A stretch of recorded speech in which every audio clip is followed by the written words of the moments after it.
Halo, selamat datang kembali di channel Info Classroom. Di video ini akan melanjutkan storytelling dari part sebelumnya, di mana di part sebelumnya Sudo itu iri dengan kedekatan Ayano Koji dan Horikita. Sebelum dimulai storytellingnya, kalian itu bisa support Mimin dengan pencet tombol subscribe dan like, agar Mimin bersemangat untuk update-nya. Oke, langsung aja ke pembahasannya. Dan waktu berlalu dari bulan April yang saat ini ke bulan Mei. Siswa White Room. Seperti biasa, Ayano Koji tidak merasakan tanda-tanda pergerakan besar yang dilakukan terhadapnya. Ayano Koji merasa siswa White Room itu seperti sudah lepas dari kendali Tsukishiro. Ayano Koji tidak memperdulikan apapun yang dipikirkan siswa White Room itu. Baginya, lebih penting menghabiskan waktu sehari-hari dengan tenang. Dan sekarang, pagi hari di pertengahan bulan Mei, Ayano Koji dan Horikita janjian untuk bertemu di lobi. Ayano Koji mendapat banyak perhatian setelah hasil ujian diumumkan. Tapi saat ini sudah sedikit berkurang. Bahkan teman sekelas Ayano Koji saat bertemu tidak lagi melihat Ayano Koji dengan aneh. Setelah memikirkan itu untuk menunggu Horikita, Ayano Koji membuka OAA yang telah diperbarui, sistem yang mencerminkan pencapaian siswa setiap bulan. Ayano Koji mendapat nilai sempurna dalam matematika, tapi total dari 5 mata pelajaran Ayano Koji adalah 386. Akibatnya, evaluasi kemampuan akademik Ayano Koji adalah A-, yang membuat evaluasi keseluruhan sedikit lebih tinggi dari yang diharapkan Ayano Koji.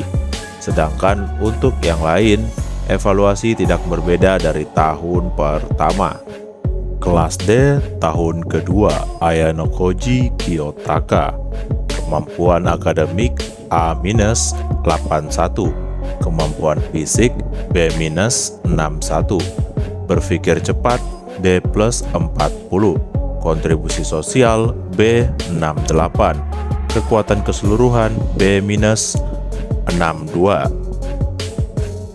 Dan saat ini para siswa yang menerima evaluasi A dari kemampuan akademik tahun lalu seperti Horikita dan Michan masih menerima evaluasi A.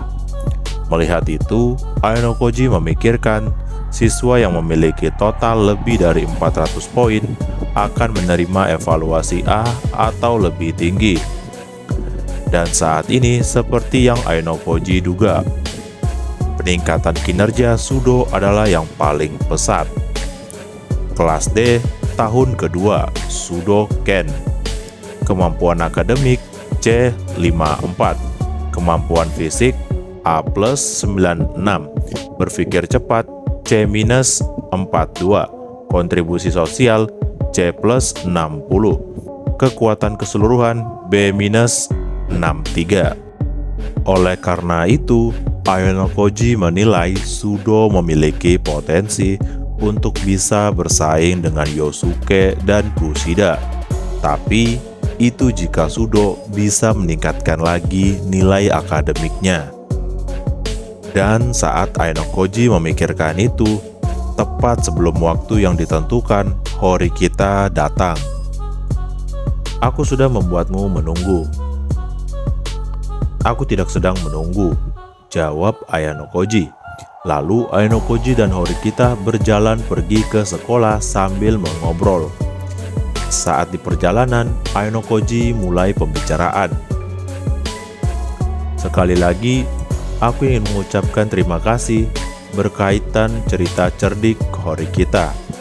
Aku tidak mendapatkan banyak perhatian dari kelas. Aku memiliki kesan bahwa itu menyebar dengan cara yang mirip dengan kelas lain juga.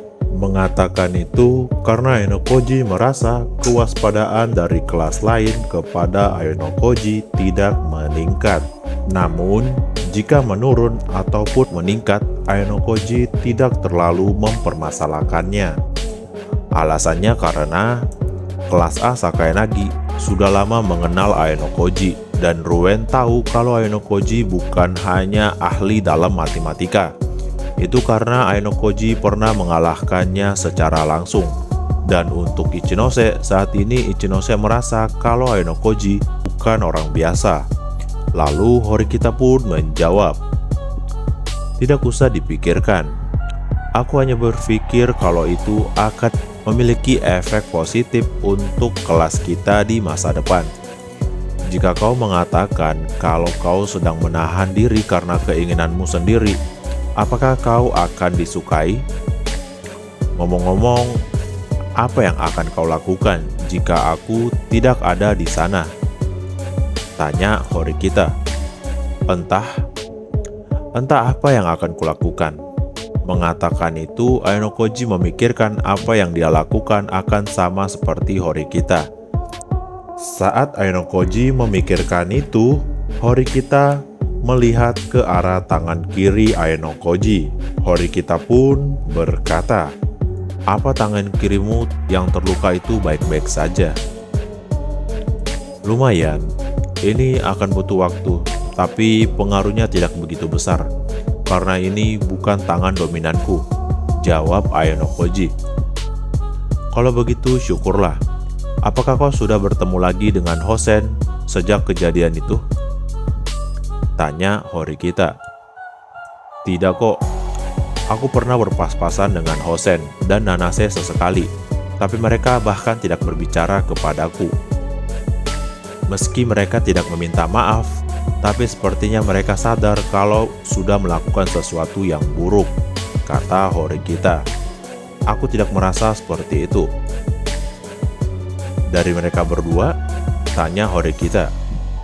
"Ya."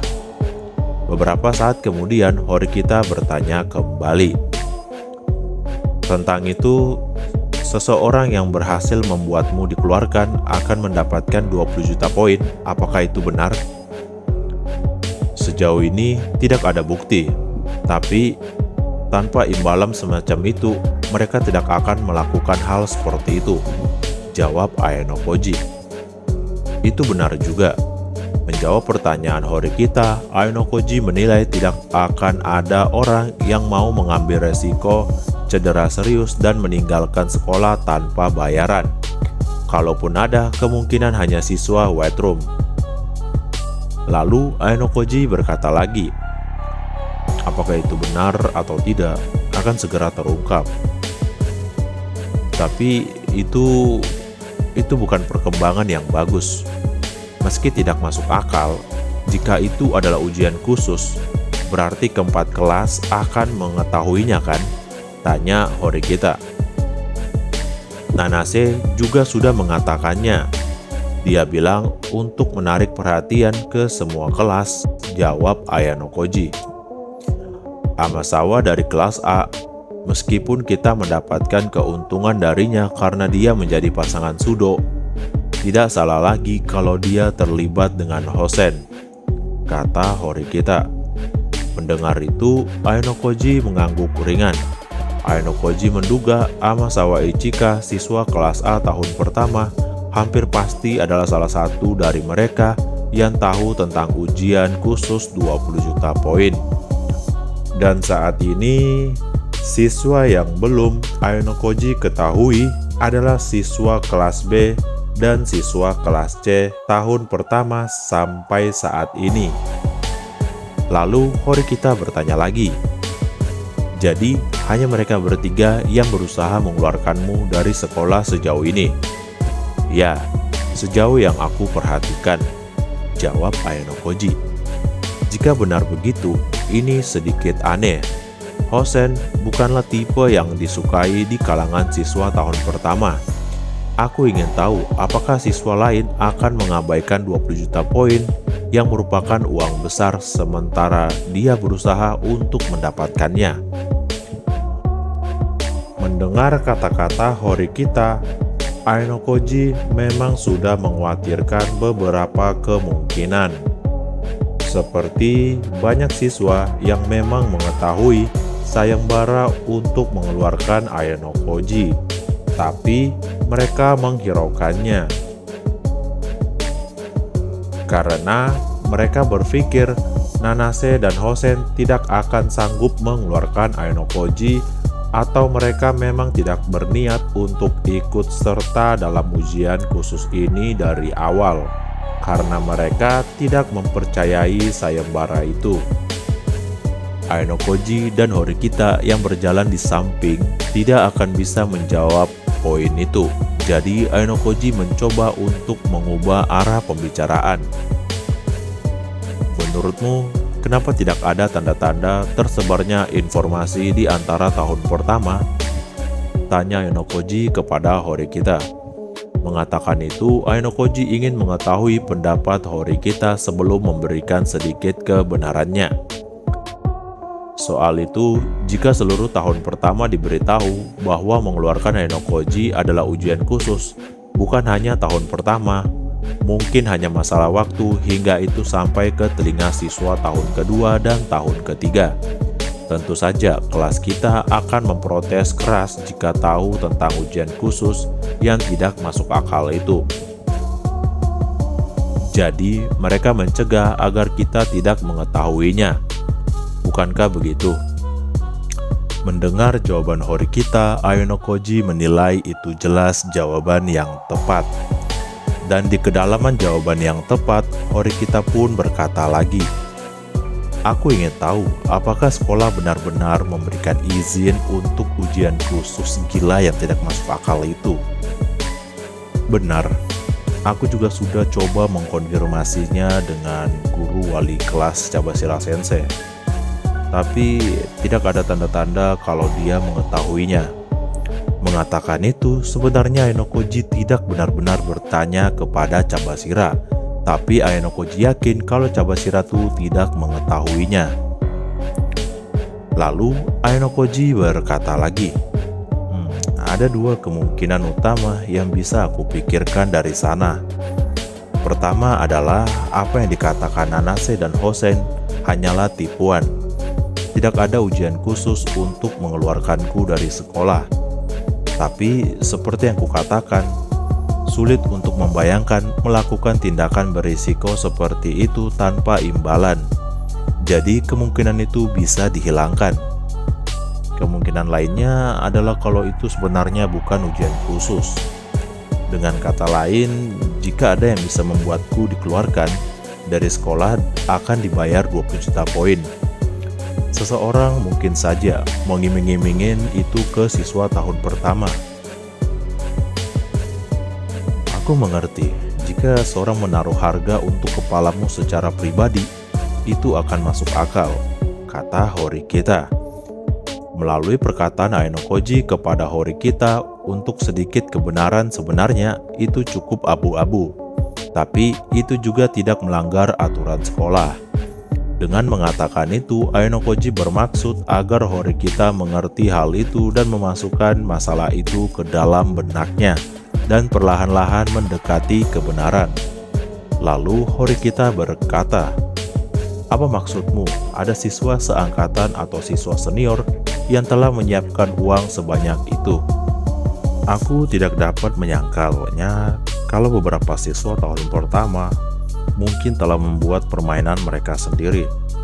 Tapi sulit untuk percaya bahwa cerita seperti itu bisa dibuat karena tidak ada hubungan kepercayaan atau modal. Setelah memasuki sekolah, jadi kemungkinan untuk itu rendah, jawab Horikita.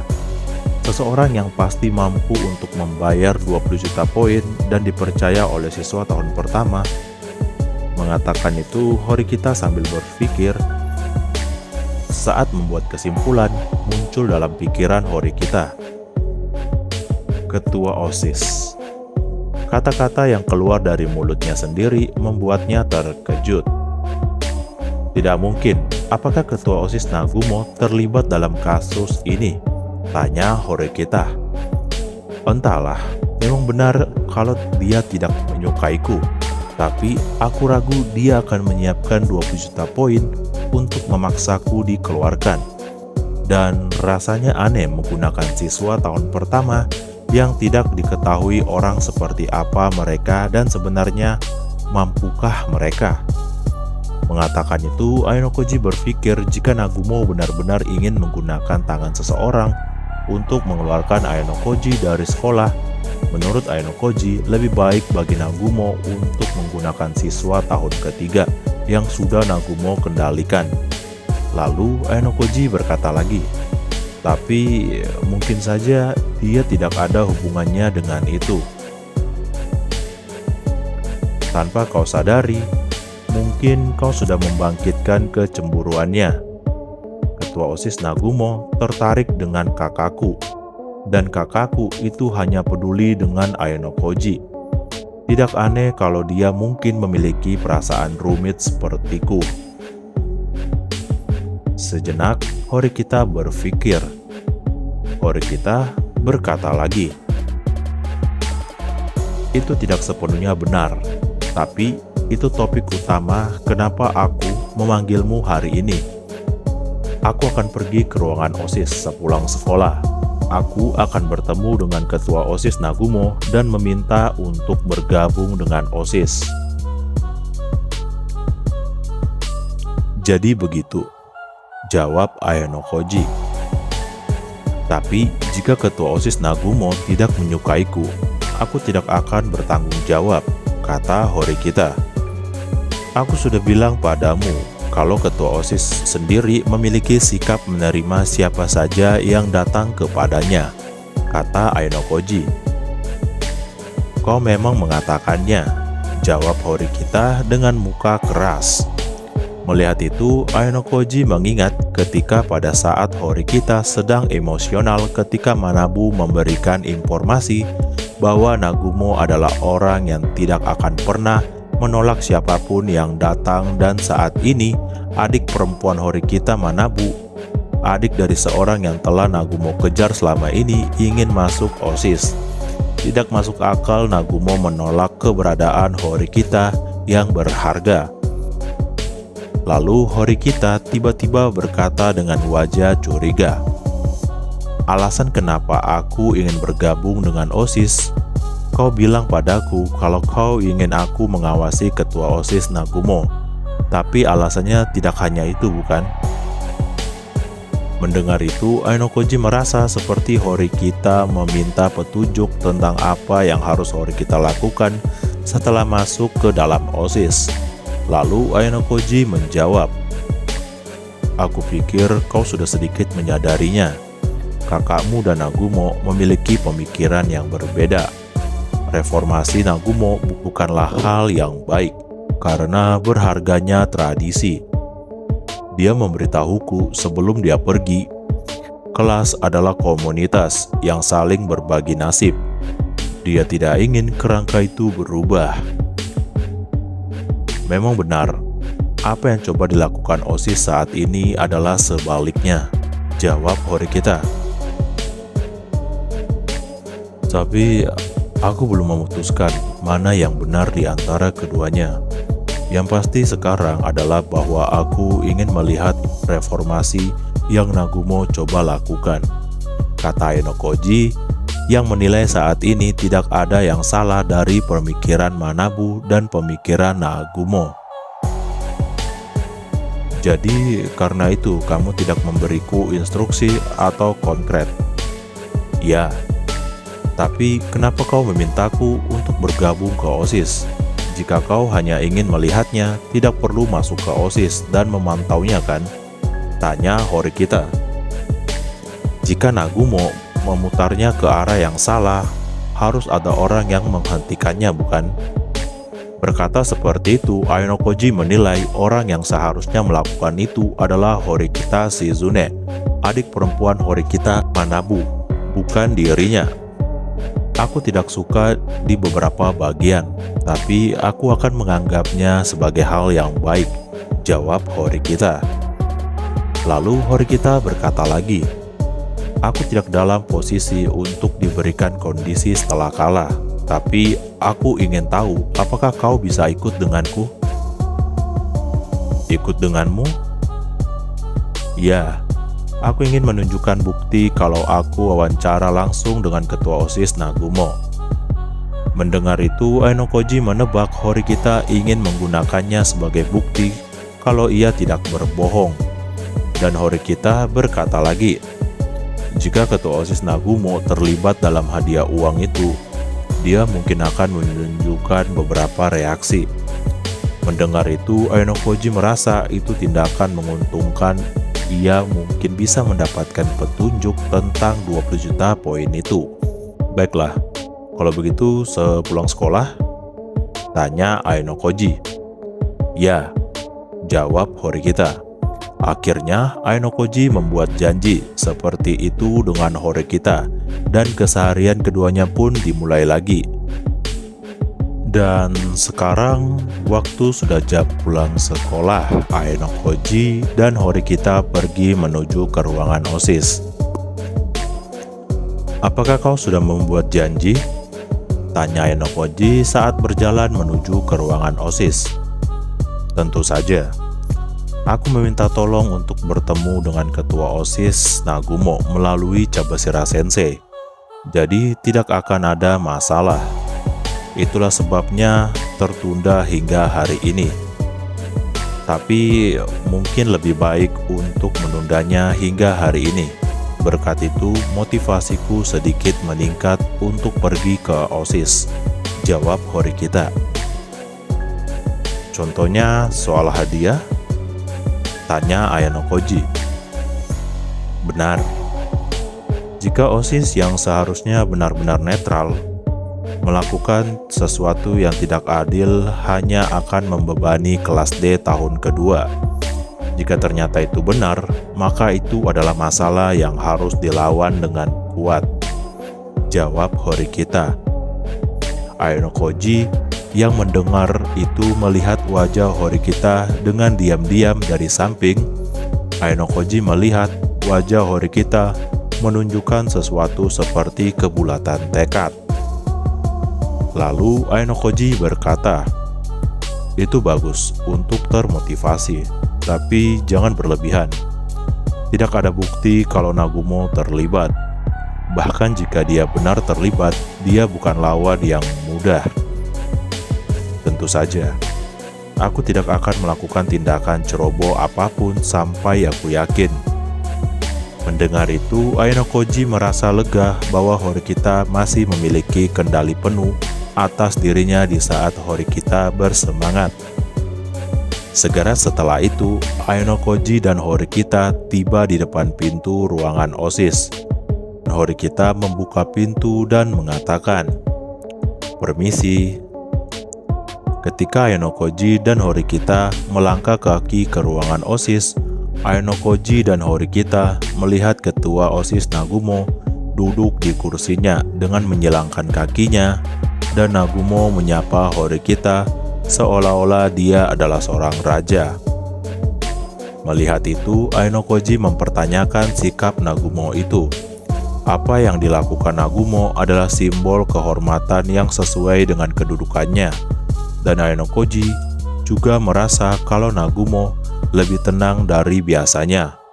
Ainokoji pun menduga perilaku Nagumo itu disebabkan ada pengaruh bahwa keberadaan Horikita Manabu yang sama atau lebih tinggi dari Nagumo telah menghilang. Lalu Ainokoji juga melihat wakil ketua OSIS, Kiriyama, hadir di sampingnya. Saat Ainokoji sedang melihat ke Kiriyama juga melihat ke arah Ainokoji, tapi kemudian pindah ke Horikita. Lalu Nagumo yang melihat itu berkata, "Apa yang ingin kau bicarakan denganku?" Tanya Nagumo. "Ya, terima kasih karena sudah meluangkan waktumu," jawab Horikita.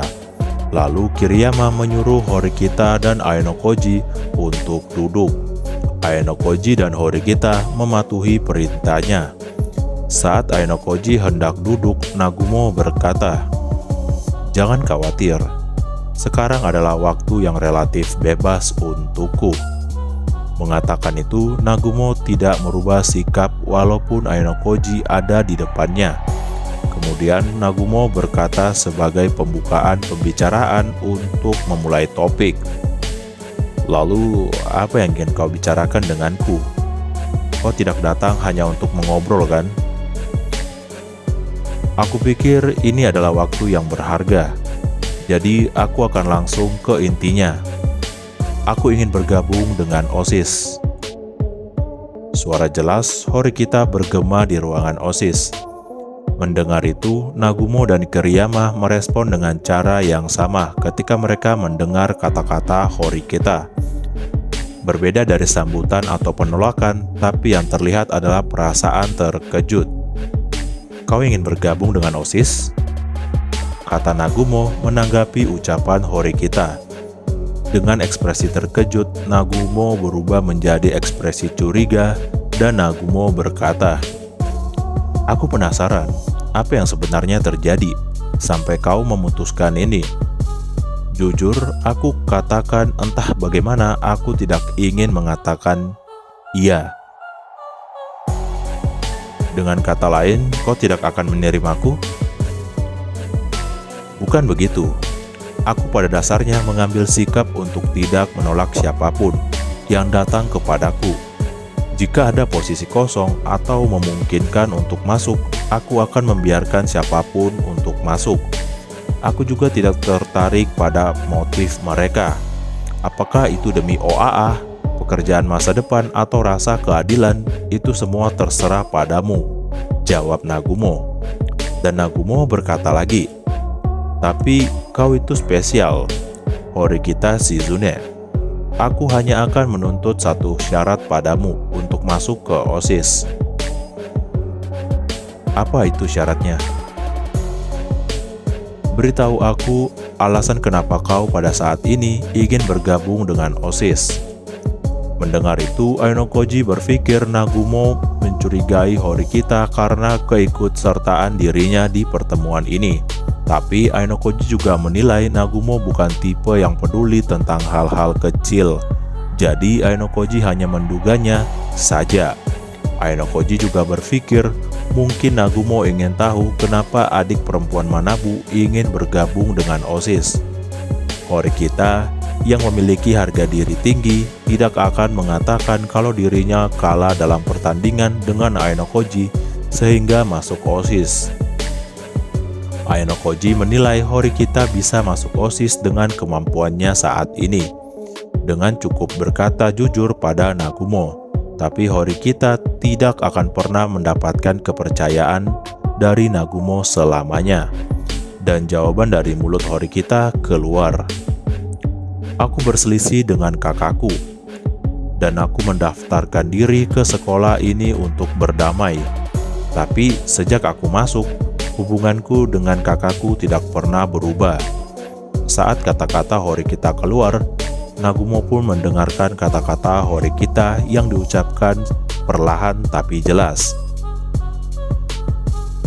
Dia tidak akan pernah mengakui orang sepertiku yang tidak pernah menunjukkan tanda-tanda pertumbuhan. Pada akhirnya, aku menghabiskan 1 tahun tanpa bisa mendapatkan pembicaraan yang benar dengannya sampai kakakku lulus. Mengatakan itu, Horikita memilih untuk menceritakan masa lalunya dengan kata-kata yang jujur. "Lalu, apakah kau sudah berdamai dengannya?" tanya Nagumo.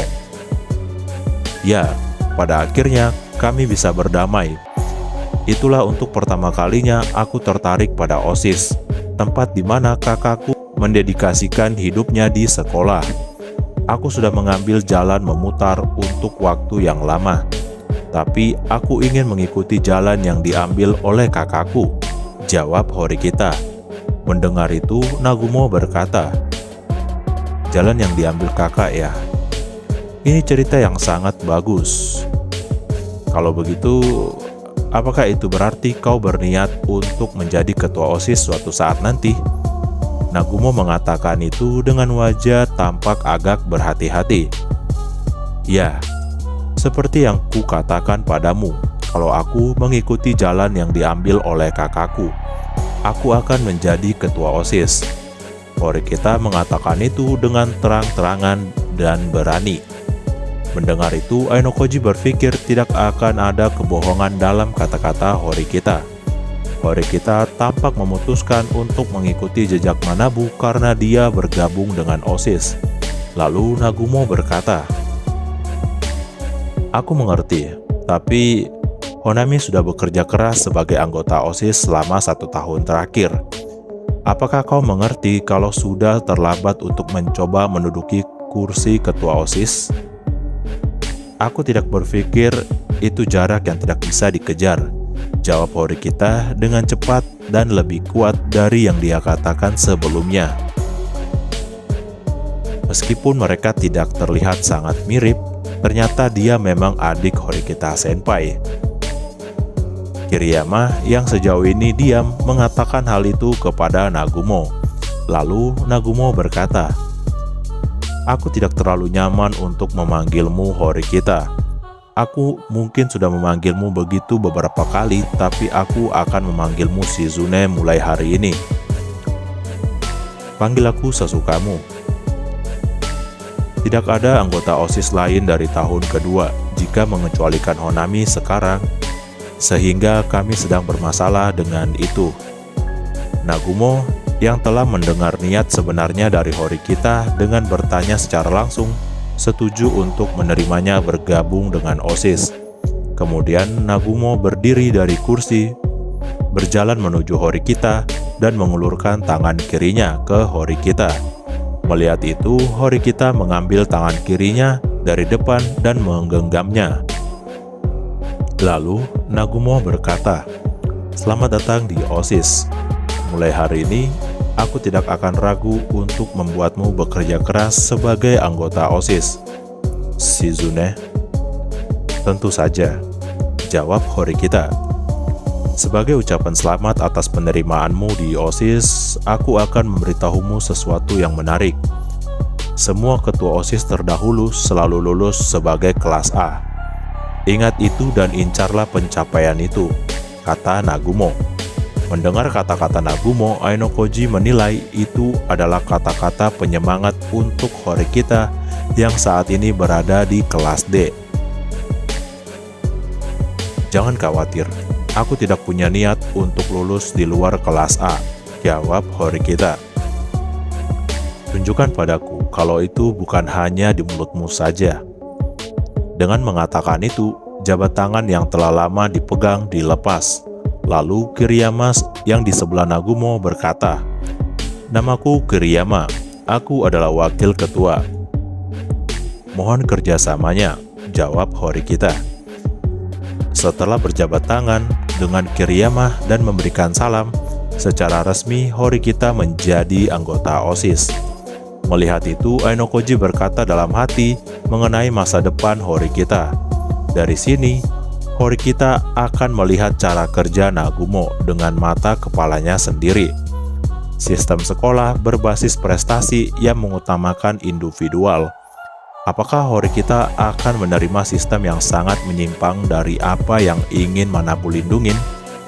Setelah memikirkan itu, Ainokoji merasa dirinya tidak diperlukan lagi. Lalu Ainokoji memikirkan bagaimana cara untuk pergi. Tapi tiba-tiba Nagumo berkata, "Apakah kau juga ingin bergabung dengan OSIS, Ayanokoji?" Mendengar kata-kata dari Nagumo, Kiriyama berbicara memotong. "Apa yang kau rencanakan, Nagumo? Sampai kau sendiri mengundangnya ke OSIS?" Kiriyama mengatakannya dengan terkejut karena merasa usulan Nagumo itu tidak biasa. Lalu Nagumo menjawab, "Ini bukan hal yang aneh. Ainokoji adalah siswa yang diperhatikan oleh Horikita Senpai. Tidak ada alasan untuk menolaknya. Dan dalam ujian khusus sebelumnya, sepertinya hanya 1 orang yang mendapatkan nilai sempurna." Mengatakan itu, Nagumo mengalihkan pandangannya pada Ainokoji untuk pertama kalinya. Melihat itu, Ainokoji menduga Nagumo sudah tahu informasi yang hanya disampaikan di tahun pertama dan kedua. Lalu, Ainokoji berkata, Tolong jangan, aku tidak cocok untuk OSIS. Aku tahu kau akan mengatakan itu, kata Nagumo seolah-olah itu hanya basa-basi. Mendengar itu, Ainokoji langsung kehilangan kesadaran diri. Tapi Nagumo kembali menatap. Ainokoji memanggil nama Ainokoji, terjadi keheningan sesaat. Nagumo menatap Ainokoji lagi. Lalu Nagumo berkata, pekerjaan OSIS ternyata lebih banyak dari yang aku perkirakan. Bertumpuk-tumpuk, tapi itu hanya butuh waktu sampai semuanya terselesaikan. Saat musim panas, aku akan meluangkan waktuku untuk para kohaiku. Mendengar itu, Ainokoji bertanya-tanya apa maksud perkataan Nagumo. Tapi tiba-tiba Nagumo memperjelas kata-katanya. Aku akan bermain denganmu, jadi nantikan itu. Sakayanagi, Ichinose, dan Ruen mungkin akan menangis bahagia melihatnya, jawab Ainokoji. Setelah Ainokoji menjawab seperti itu, kesadaran Nagumo benar-benar menghilang dan mengalihkan perhatiannya ke Kiriyama dan berkata, ngomong-ngomong, Kiriyama, ada angin apa yang membuatmu datang ke sini? Apa maksudmu? Tanya Kiriyama. Sebelumnya, ketika siswa tahun pertama atau tahun kedua ingin bergabung dengan OSIS, kau tidak meminta untuk ikut menemaniku. Tapi hanya ketika Horikita Shizune ingin bertemu denganku sekarang, kau menunjukkan wajahmu. Itu aneh, kata Nagumo. Ketika pembicaraan akan berakhir, Nagumo berbicara seperti itu. Seolah agar Ainokoji mendengarkan sebelum pergi. Pada saat terakhir, dan Kiriyama yang mendengar itu jelas terguncang. Aku hanya penasaran karena dia adalah adik perempuan Horikita Senpai. Memangnya kenapa? Jawab Kiriyama yang mencoba menjawabnya dengan tenang, tapi suaranya sedikit gugup. Melihat itu, Nagumo tertawa gembira. Seolah itu menarik. Tidak, bukan apa-apa. Tidak usah khawatir, kata Nagumo.